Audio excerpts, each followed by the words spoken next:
says, and your advertising slogan, I think, was all about this, about the 100% pure New Zealand, the idea that you're a greener nation than any other in the developed world.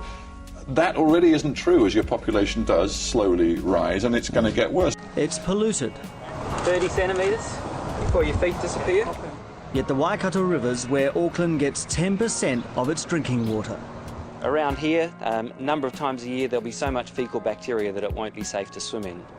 The water is filtered to make it drinkable, but the Greens say a better solution is to crack down on effluent from intensive farming. As Dr. Mike Joy of Massey University, a leading environmental scientist in your country, said just the other day, he said, we are delusional about how clean and green we are.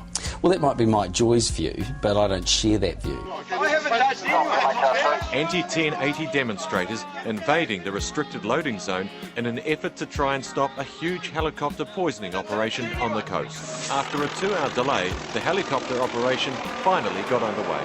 There are 6 helicopters operating today, covering 40,000 hectares and spreading 80 tonne of bait. The amount of toxin per hectare is just 3 grams. A West Coast farmer says his livelihood is at risk after 1080 poison was dropped in a creek on his property. The farmer says he had an assurance that helicopters doing the drop would stay 500 metres away from his farm.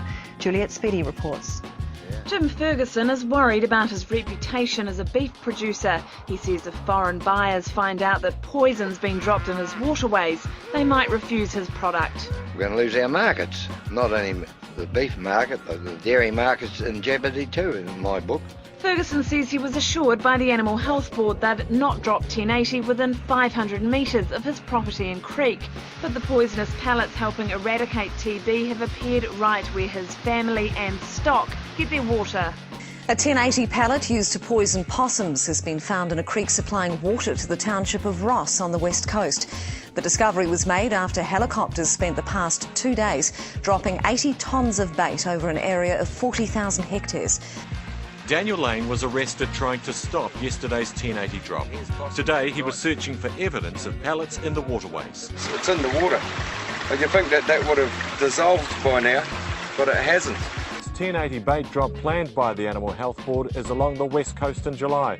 Then east of Taupo, followed in spring by the Wairarapa along the Tararua Ranges. But he is very well qualified, isn't he? And he's looked, for example, at the number of species threatened with extinction in New Zealand. He's looked at the fact that half your lakes, 90% of your lowland rivers are now classed as polluted. Well, look, I'd hate to get into a flaming row with one of our academics, but he's offering his view. I think any person that goes down to New Zealand... He's a scientist. It's based on research. It's not just an opinion. He's one academic, and like lawyers, I could provide you another one that will give you a counter view. In 2007, the Horowhenua District Council pumped over 5 million litres of partially treated waste, including tampons and condoms from the plant behind me, directly into the waterway for 48 hours.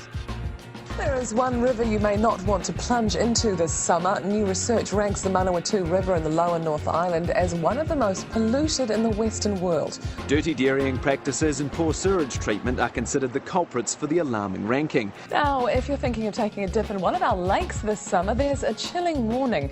A report out shows almost a third of those monitored by NIWA suffer from poor water quality. The outlook's looking murky, with the research saying the state of our lakes is getting worse. Aaron Soma has the details.